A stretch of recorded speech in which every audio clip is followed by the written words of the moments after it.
Hello, everybody. Welcome here or welcome back, whatever the case may be. I am going to be filming with Francis this evening. I am behind the camera helping him film his movie. I don't know the actress who is in it. I do believe I do know the actor unless something's happened since the last time I heard, which is entirely possible. It's not my film. I am just helping in whatever capacity I am needed. So I'm going to take some hairdressing things. I'm going to be extra eyes. I've got to remember to take my glasses. That's a good thing. I should try and remember that right now. Did I put them up here? Did I put them somewhere? Where did I put them? Oh, well, I'm going to have to find them. That is for sure. I might have put them under here. I'm not going to dig through everything while I'm on the phone. I actually have nail polish on today, which I don't normally put on. It's been a day to do things differently, and I didn't record a bit of it. That wasn't my intention today. I was recharging my phone at the time, and I just sat down, and one thing led to another, and this is what I have ended up with. I'm going to have to find a piece of jewelry to put on. I think maybe it might be this one. Maybe down here. I don't know. I don't like that as much. It will be this one. I wear this one a lot. I don't know. I don't know if that's the vibe today. Got this. I don't normally wear this one. Yeah, maybe that'll be the one today. Got a bunch of things, and I just stop when I get to one that I'm okay with. So that is what I'm going to wear for that. And I'm not going to bother with a bracelet or anything like that because it'll probably just get in my way. I don't want things in my way. I'm probably not going to wear hair. I'm probably just going to wear my hat as I've done for a lot of it lately. Now, I did watch a bunch of movies, and so I want to talk about that. I wrote them down so I would remember and not have to sit there and go, oh my goodness, what did I actually watch? So I don't know which one to start with. So I'm going to start with Ganymede because I don't know how to classify that as a horror movie, even though it clearly is. The horror is different than most. In the movie, we discover that a Ganymede is an unrepentant homosexual. That is what that movie is about. And I really don't want to give any more away. It's not a fast-paced thing, but it really deals with internalized homophobia and how that is somewhat created and instilled in a person and how that can really affect somebody's psychological well-being. So it's a good movie. It's not what I consider a horror movie, even though a lot of the stuff in it is quite horrific. They did an interesting visualization of presenting internalized homophobia as an actual physical monster, so to speak. So that's interesting. I think, it's worth watching if you like that kind of subject matter. Another movie that I watched that I enjoyed was Trap. And I know that for an M. Night Shyamalan movie, this is, I can't say unexpected because he does a lot of different things, so it's very hard to know what to expect. I know that it is a vehicle for his daughter who sings, and as a pop star, I think she was fantastic. For a concert, I'm not sure that's exactly how concerts go, and there's a lot of things about it that are just kind of flawed and dangerous with the stage opening up next to the audience, like things that just would not happen in real life due to safety concerns. So that just wouldn't be a thing. If you view it through the lens that it is a comedy, because it is very funny. Everything about it is kind of funny. And I'm not sure if that's the intention or not, but I really enjoyed it as something to not take seriously in the same way. It was just a lot of fun, and I had a lot of fun watching it. So that is my advice for that. I don't want to give any real spoilers. I will tend to not really talk about the plot too much or give too many details away that aren't things that are made immediately relevant in the beginning of the movie in one way or another. Now, I watched The Front Room, which has Brandy, and I think the actress' name's Catherine something. I can't remember now. I don't recognize her from other things, but she was very, very good in it. Brandy was enjoyable. I find Brandy is Brandy when Brandy does these roles, which isn't a criticism. It's like, I think Julia Roberts is an amazing Julia Roberts, but she's almost always just Julia Roberts.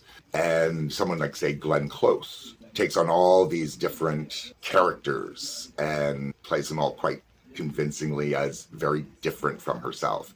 So it's just a different way of performing and being an actor or actress. And there's nothing right or wrong about it, but it does limit certain things in certain aspects. Like I did see Julia Roberts in Mirror Mirror playing like the Wicked Queen kind of thing. And I thought that was really good because it was a little outside the box for her and she played it well. I was a little bit impressed by that. Other things, she does a good job, but she's still, I just always just see Julia Roberts. Anyways, not that that has anything to do with it because she's not in the front room, but Brandy is, and I find her very similar. I find she's an amazing Brandy. She's just an awesome Brandy, and very likable, very watchable. This character was a little bit different because she wasn't always the character you sympathized with. It's hard to say. You know, she's definitely always been like, she's the protagonist in the story, but from time to time you kind of go, she's not necessarily a good person in the sense that you tend to always see, you know, Brandy playing, you know, like Cinderella and things like where she plays like a good character. So I enjoyed it. I wasn't thrilled with the ending. I think it was fine. Like I can't criticize the ending, but it wasn't what I would have preferred it to be.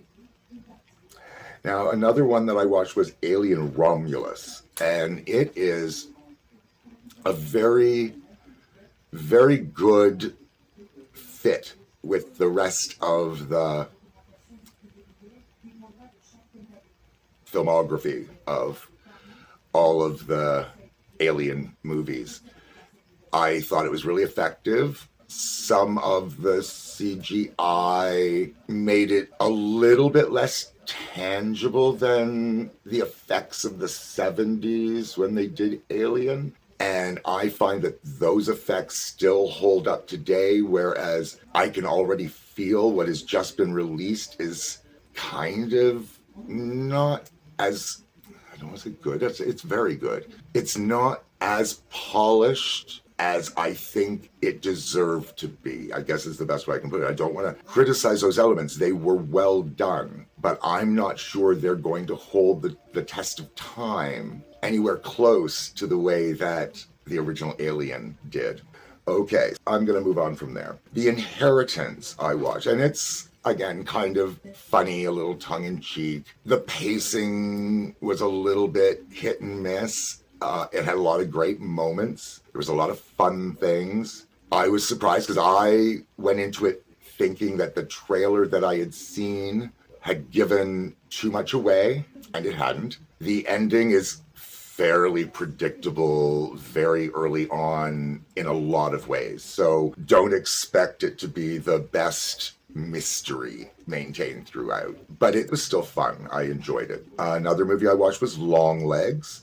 And I went into that knowing very little. I came out of that not entirely sure I got everything that I need to, and I think I may need to watch it again. I did find some of the moments, the pacing in there was a little bit, again, hit and miss. Some things moved along at a pace I thought was good for the movie and felt right. Other things felt a little laggy as opposed to where you just get sort of breathing space by having some things not happen. It felt like there was just a little too much breathing. I would have liked a little bit. I would have liked to have been forced to hold my breath a little bit more. But that's that. And there was an actor in it, which I'm not going to say because you either know or you don't know. And I did not know going in. And it took me a long time. I'm like, why did they look familiar? Because I don't recognize. It was kind of crazy. And then when it hit me, it was like, oh, now that's a performance. Anyway, worth checking out, but be forewarned that, you know, you might find it drags a little bit here and there. I watched A Quiet Place Day 1. I don't recall a lot of specific things about it, good or bad, which means it was fine. I didn't have anything stand out in my head as like, oh, that could have been better, or oh, that was amazing. So it was just a matter of, it was enjoyable, it was good. The one thing that did stand out to me is the same thing that I got when I was watching the trailer. And that's, with all of these things making all that noise, why are they not just distracting each other? But I don't know. But that kept distracting me through a lot of the moments in the movie. And I wish that had been addressed somehow so my brain could have gone, oh, and just let it go. Because I was just kept trying to figure that out, and there's really nothing to figure out. They just clearly, the noise they make themselves or other monsters make doesn't attract them. Just people, which is often quieter noise. And it's not the sounds, it's them crashing through windows and things. So I don't understand that. But all in all, decent movie. You will have fun if that's the kind of thing you like. I watched The Watchers. Again, pacing issues. That's a challenge for a lot of movies with me, though. Like, if they take too long with certain things, I go, come on, move it along. Sometimes I find movies will whip through something that needs a little more breathing space. So those are things that stand out to me when I'm watching a film. And this had a few moments. It kept the mystery up fairly good for what it was doing. Yeah, I don't want to describe other things about it because there's so little about it as you go along that I really don't want to reveal anything. But I did enjoy it, and I find it, The Watchers, watchable. Now, one that really surprised me, I watched The Exorcism with... Why'd my mind go blank? Oh my goodness. I'm going to have to look it up because it bothers me. Okay, where is it? Oh, Russell Crowe. I don't even have to finish looking it up. It just popped into my head. Well, that's good. Saved me a little time. But anyways, with Russell Crowe, and he's done a few exorcism where he plays a priest movies. Now, in this one, it changes that up a bit. And this is by far my favorite exorcism movie probably ever, because I'm not a big fan of exorcism movies. I don't find them scary. The Exorcist wasn't scary to me ever. I found it interesting. I like seeing the effects, and certain things were good about it. But at the same time, I was never frightened of that. I'm not afraid of possession or any of those things. They just aren't things that scare me in any way. I am much more frightened of, say, regular old mental illness or things that people can actually do. Like a home invasion movie will always be far more terrifying to me, even if it's poorly done, than the best made exorcism movie. That's just how it is for me. And anyone that can be scared by exorcism movies, I am jealous of you, because I would love to be. I'm just not. So that movie is kind of worth checking out, The Exorcism with Russell Crowe. Now, a really fun one that I watched, and it was kind of near the beginning of all of these things, was Crocodilus Mating Season. And it is a low-budget, purposefully B movie that's fun and funny and self-aware without being stupid, like overly stupid. Like any of the stupid that's there is really purposefully placed and effective. At least that is how I found it. I was very, very surprised. I started watching it and thought, oh, this is going to be bad. This is going to be so bad. And it's not even it's so bad, it's good. It's like they went into it knowing they were making, and it's so bad, it's good. And the details that they put in to make sure that it nailed, like it dotted its I's and crossed its T's in every conceivable way for what it was. And that's impressive to me. So I highly recommend Crocodilus Mating Season. Now, Humane was very, very interesting, and that's by, I think it's the daughter of the guy who did Videodrome, Canadian director, and his son has done things. David Cronenberg. I think it's the daughter of David Cronenberg. I don't remember her name. I think she's the one that directed Humane, and it is really interesting to me. I love things that force people into situations where their morality and belief systems and sense of self-preservation, all of these things are put to the test in some way, and characters will either fail due to their inadequacies in their character, or they will overcome and grow as human beings, and that will help them win out in the end. I love all of those kind of things in movies. They're very interesting to me because human nature fascinates me. And I find that that is a very, very watchable movie. So Humane, check it out. Now, the last one, I'm pretty sure it's the last one on my list. No, it's the second last one on my list. I'm going to go with Beetlejuice. Second last one on my list. Now, when I went into it, having seen the trailer, I was expecting it to be okay. I found in my head it was difficult to imagine that they were going to be able to recapture the spirit, the whimsy, whatever it was that made the first one so connected, that we were able to connect ourselves to it so much. I found the original one to be so much fun. It was unexpected. The effects at the time seemed to work really well for what they were presenting, the way they were presenting it, and Tim Burton's style. That being said, this movie, they seemed to modernize the effects. It was a little bit more digital. So again, had a weird slickness to it that didn't appeal to me as much because it took away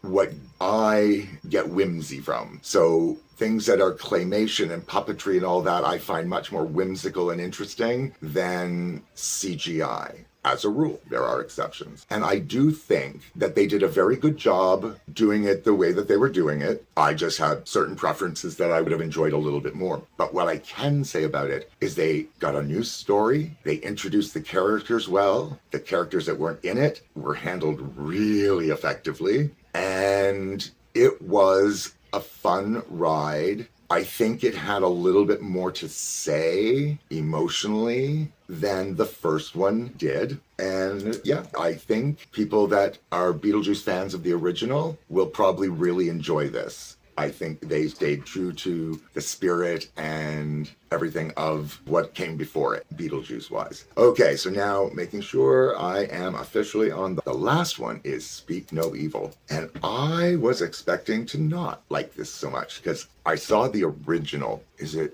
original Dutch? I can't remember now what nationality the original one was. It was a Rita movie for me to be able to understand it in English. And it was a really good movie. It was really tense, kept me on my seat, and I was expecting it to be okay. I liked the actors that they had in it, so I was not expecting to hate it. And as I'm watching, I was like, ooh, this is really good. The way that they unraveled things, the characters where you're not sure how to feel about them was so well done. They were really in control all the way through. Now, I don't remember it being the same ending. The ending that I remember from the original, which I now have to go back and re-watch just to be sure, felt completely different to me. Completely different ending. Completely different outcome. But maybe I am misremembering it. So I have to go back and check. But regardless, this movie stands on its own. And if you saw the other one, and even if you feel like I do, where they just totally changed it up, it was very satisfying. They made it work. It was a totally different feel. I felt very different at the end of this one than I did at the end of the original, but I kind of like that. I like when you can take material and change it and have it still be like it's meant to be that way. And that's kind of what I can say. I really don't want to give away spoilers. I have the most fun going into movies, good, bad, or otherwise, when I know absolutely nothing about them. I went into Abigail not even knowing there was a ballerina vampire. And that's really common knowledge. It was all over the trailers, which I had not seen before I seen the movie. I was very, very lucky. And I tend to stay away from trailers as a rule for that very reason. And when I started watching the movie, I was like, oh, okay, so it's a kidnapping movie, which is not really a spoiler because that's how it all starts. And the way they introduce the characters, even the way they do their exposition dumping to get information out, all felt good. It all felt fun. It all felt believable. And as much as it's such an unreal kind of situation, I just enjoyed being on the ride with these characters from start to finish. And it was really good. And I'm not sure I would have felt as strongly about it in such a positive way had I known certain elements first. So I feel that some people knowing that, even though I'm sure it was still a very good movie to them knowing that, missed out a little bit on what I got to experience by having no idea whatsoever what was going to be happening. But that's it. That is what I've done. I've talked for 26, 27 minutes almost on these movies that I have watched recently, and it's a fair number of movies. When I get doing other things, I'll put movies on. And that's kind of what I was doing. So I have to finish getting ready. And until the next time, as always, take care of yourselves and each other.